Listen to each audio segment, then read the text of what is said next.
کیا آپ نے کبھی سوچا ہے کہ قرآن پڑھنے سے کچھ لوگ کیوں بدل جاتے ہیں؟ جو کچھ آپ یہاں سنیں گے وہ صرف تفسیر نہیں، یہ آپ کی زندگی کا نظریہ بدل سکتا ہے۔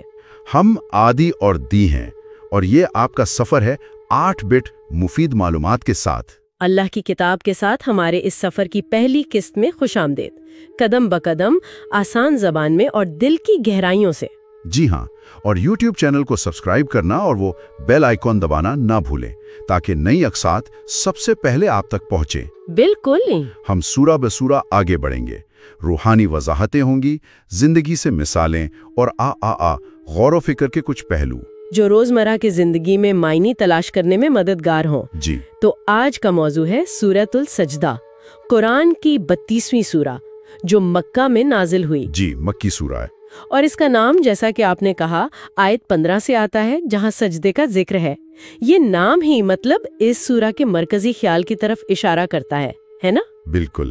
دیکھیں نا، یہ سورہ بنیادی طور پر اللہ کی عظیم قدرت، تخلیق کی حقیقت، پھر وہ قیامت پر ایمان، اچھا، اور ایمان لانے والوں اور انکار کرنے والوں کے کردار اور انجام، ان کے فرق کو واضح کرتی ہے۔ تو مرکزی نقطہ آپ کہہ سکتی ہیں عاجزی ہے، یعنی سجدہ بمقابلہ تکبر۔ تو وہ جو شروع میں سوال تھا کہ قرآن کیسے بدلتا ہے، شاید اس کا جواب اسی عاجزی اور اللہ کی نشانیاں پہچاننے میں ہے۔ ممکن ہے۔ سورہ شروع ہوتی ہے کلام الہی کی حقانیت سے کہ یہ اللہ کی طرف سے ہے، اس میں کوئی شک نہیں۔ اور پھر فوراً تخلیق کے بعد آسمان، زمین اور جو کچھ ان کے درمیان ہے 6 ادوار میں۔ جی، 6 ادوار میں تخلیق، اور پھر اللہ کا عرش عظیم پر قائم ہونا، یعنی اس کی مکمل حاکمیت۔ ہاں، اور یہ کہ وہ زمین سے آسمان تک ہر معاملے کو کنٹرول کرتا ہے، اور سب نے اسی کی طرف لوٹنا ہے، ایک ایسے دن جس کی لمبائی ہمارے حساب سے 1000 سال جیسی ہوگی۔ اللہ اکبر۔ اور پھر اللہ کی صفات، وہ غیب اور حاضر سب جانتا ہے، غالب بھی ہے، مہربان بھی، اور یہ بات کہ اس نے ہر چیز کو بہترین بنایا۔ پھر خاص طور پر انسان کی تخلیق کا ذکر، مٹی سے ابتدا، پھر نسل کا چلما ایک حقیر پانی کے جوہر سے، پھر اس سے درست شکل دینا اور اس میں اپنی روح پھونکنا۔ جی، اور پھر یہ صلاحیتیں دینا، سننا، دیکھنا، محسوس کرنا، سمجھنا۔ مگر ساتھ ہی یہ افسوس بھی کہ کم لوگ شکر گزار ہیں۔ ہاں، اور یہیں سے آپ دیکھیں وہ تقسیم شروع ہوتی ہے جو سورہ میں آگے چلتی ہے۔ ایک طرف وہ جو ان نشانیوں کو دیکھ کر، سن کر، سمجھ کر اپنے رب کے آگے جھک جاتے ہیں، یعنی سجدہ ریز ہو جاتے ہیں۔ بالکل۔ اور دوسری طرف وہ لوگ جن کا ذکر آیات 10 سے 14 میں ہے، جو قیامت کا یعنی دوبارہ جی اٹھنے کا انکار کرتے ہیں۔ وہ سوال کرتے ہیں کہ جب ہم مٹی میں مل جائیں گے تو کیا نئی تخلیق میں اٹھائے جائیں گے؟ یہ دراصل اپنے رب سے ملاقات کا انکار ہے۔ جی، اور یہ ایک طرح سے تکبر ہی کی شکل ہے، اللہ کی قدرت کو چیلنج کرنا۔ اور سورہ انہیں قیامت کے دن کی منظر کشی سے خبردار کرتی ہے، جب گنہگار ندامت سے کہیں گے ہمیں واپس بھیج دے تاکہ نیک عمل کریں، اب ہمیں یقین آ گیا ہے۔ لیکن ظاہر ہے تب وقت گزر چکا ہوگا۔ جی، وہ الہی فیصلہ کہ جہنم کو نافرمان جنوں اور انسانوں سے بھر دیا جائے گا، وہ پورا ہو کر رہے گا، اور ان سے کہا جائے گا اس دن کو بھولنے کا مزہ چکھو، آج ہم تمہیں بھول گئے۔ کتنا سخت انجام ہے۔ بالکل۔ اور اس تاریخ منظر کے بالکل برعکس آپ دیکھیں آیات 15 سے 20 مومنوں کی صفات بیان کرتی ہیں۔ یہی وہ لوگ ہیں جن کا ذکر شروع میں تھا، جو آیات سن کر سجدے میں گرتے ہیں، رب کی حمد و تسبیح کرتے ہیں اور تکبر نہیں کرتے۔ راتوں کو بستروں سے اٹھ کر یعنی تہجد میں خوف اور امید سے اپنے رب کو پکارتے ہیں، اور اللہ کے دیے ہوئے رزق میں سے خرچ کرتے ہیں۔ یہ ہے وہ تبدیلی جس کی ہم بات کر رہے تھے۔ صحیح، یہ صرف ماننا نہیں بلکہ عمل بھی ہے۔ یقیناً ان کے لیے وہ انعامات ہیں جن کا تصور بھی مشکل ہے، آنکھوں کی ٹھنڈک، جنت کی نعمتیں۔ سورہ پھر واضح کرتی ہے کہ مومن اور فاسق برابر نہیں ہو سکتے، ایک کا ٹھکانہ جنت، دوسرے کا آگ۔ اور فاسقوں کے لیے تو یہ بھی کہ جب وہ آگ سے نکلنا چاہیں گے انہیں واپس دھکیل دیا جائے گا اور کہا جائے گا اس آگ کا عذاب چکھو جسے تم جھٹلاتے تھے۔ استغفر اللہ۔ پھر آگے کی آیات میں تنبیہ اور عبرت ہے۔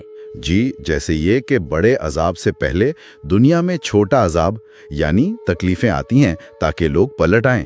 اور سب سے بڑا ظالم وہ ہے جسے رب کی آیات یاد دلائی جائیں اور وہ منہ پھیر لے۔ مجرموں سے انتقام لیا جائے گا، یہ اللہ کا وعدہ ہے۔ پھر حضرت موسیٰ علیہ السلام کا ذکر ہے کہ انہیں بھی اسی طرح کتاب دی گئی تھی جیسے نبی کریم صلی اللہ علیہ وسلم پر قرآن نازل ہوا۔ ہاں، یعنی وحی کا تسلسل۔ اور بنی اسرائیل میں بھی صابر اور یقین رکھنے والے رہنما تھے جو اللہ کے حکم سے رہنمائی کرتے تھے۔ اور یہ کہ قیامت کے دن اللہ ہی تمام اختلافات کا فیصلہ کرے گا۔ پچھلی قوموں کی ہلاکت میں بھی نشانی ہے۔ جن کے علاقوں میں یہ لوگ چلتے پھرتے ہیں، کیا وہ سنتے نہیں؟ دونوں میں نشانیاں ہیں۔ جی، سننے اور دیکھنے دونوں کی دعوت ہے۔ آخر میں پھر منکرین کا سوال دہرایا گیا ہے کہ فیصلے کا دن کب آئے گا؟ اور جواب یہ ہے کہ اس دن انکار کرنے والوں کا ایمان لانا کام نہیں آئے گا، نہ انہیں کوئی مہلت ملے گی۔ تو پھر آخری آیت میں نبی کریم صلی اللہ علیہ وآلہ وسلم کو ہدایت ہے کہ انہیں چھوڑ دیں اور انتظار کریں۔ وہ بھی انتظار کر رہے ہیں۔ گویا پوری سورہ ایک دعوت ہے غور و فکر کی، عاجزی کی اور آخرت کی تیاری کی۔ بالکل، انکار کا انجام برا ہے اور ایمان و عمل کا صلہ دائمی خوشی۔ اب ہم وہ دعا پڑھیں گے جو ہمیں فراہم کی گئی ہے، مکمل طور پر، لفظ پر لفظ۔ اے ہمارے رب، اے وہ جس نے آسمانوں اور زمین کو 6 دنوں میں پیدا کیا اور عرش عظیم پر استفا فرمایا، ہم تیرے حضور سر جھکاتے ہیں۔ تو ہی ہے جس نے ہمیں مٹی سے بنایا، زندگی بخشی اور ہم میں اپنی روح کا ایک ذرہ پھونکا، ہمیں سننے، دیکھنے اور سمجھنے کی صلاحیت عطا کی۔ ہم اس عظیم نعمت پر شکر گزار ہیں، اگرچہ ہم اکثر اسے بھول جاتے ہیں۔ اے اللہ، ہمیں ان لوگوں میں شامل فرما جو تیری آیات سن کر سجدے میں گر پڑتے ہیں اور جن کے دل تکبر سے پاک ہیں۔ ہمیں اپنے ان بندوں میں شامل فرما جو رات کی تاریکی میں بیدار ہوتے ہیں اور تجھے خوف اور امید سے پکارتے ہیں اور جو اپنی روزی دوسروں پر خرچ کرتے ہیں۔ اے پاک پروردگار، ہمیں ان نعمتوں کی قدر کرنا سکھا جو تو نے چھپا رکھی ہیں، وہ خوشیاں جو نہ کسی آنکھ نے دیکھی، نہ کسی کان نے سنی اور نہ کسی دل نے تصور کی۔ تو بخشنے والا اور سب کچھ جاننے والا ہے۔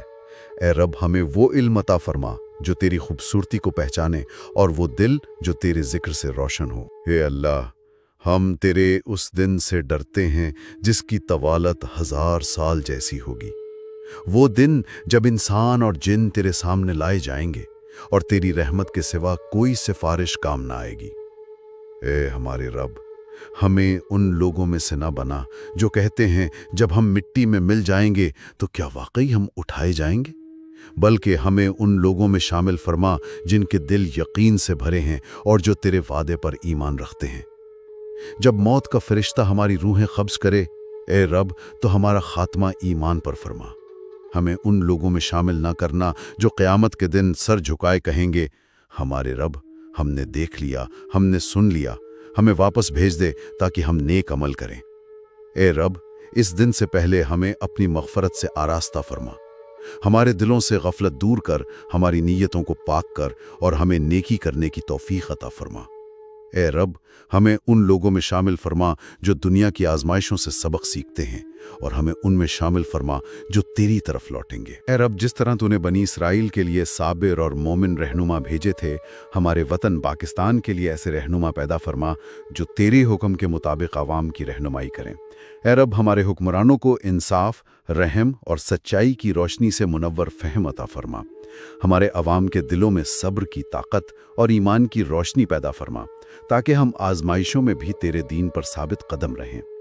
اے رب، ہمیں ان بستیوں سے سبق سیکھنے والا بنا جو تیرے غضب کا شکار ہوئیں اور جن کے آثار آج ہم اپنی آنکھوں سے دیکھتے ہیں۔ ہمیں بصیرت عطا فرما، ہمیں سننے، سمجھنے اور عمل کرنے والا بنا۔ اے رب، پاکستان کے نوجوانوں، بزرگوں، علماء اور عوام میں روحانی بیداری پیدا فرما، ہمیں جھوٹ، ظلم اور غفلت سے بچا اور ہمیں سچائی، انصاف اور قربانی کی راہ پر چلا۔ اے رب، ہمارے ملک کو نور سے، ہمارے گھروں کو برکتوں سے اور ہمارے دلوں کو خلوص سے بھر دے۔ آمین۔ آمین۔ سورہ کے خلاصے اور اہم نکات کے لیے قسط کی تفصیل ضرور پڑھیں۔ یہ ہم سب کے لیے نور اور خیر کی شروعات ہو جو ہمیں سنتے ہیں۔ آئیے اس بابرکت سورہ کے ساتھ اپنا سفر جاری رکھتے ہیں۔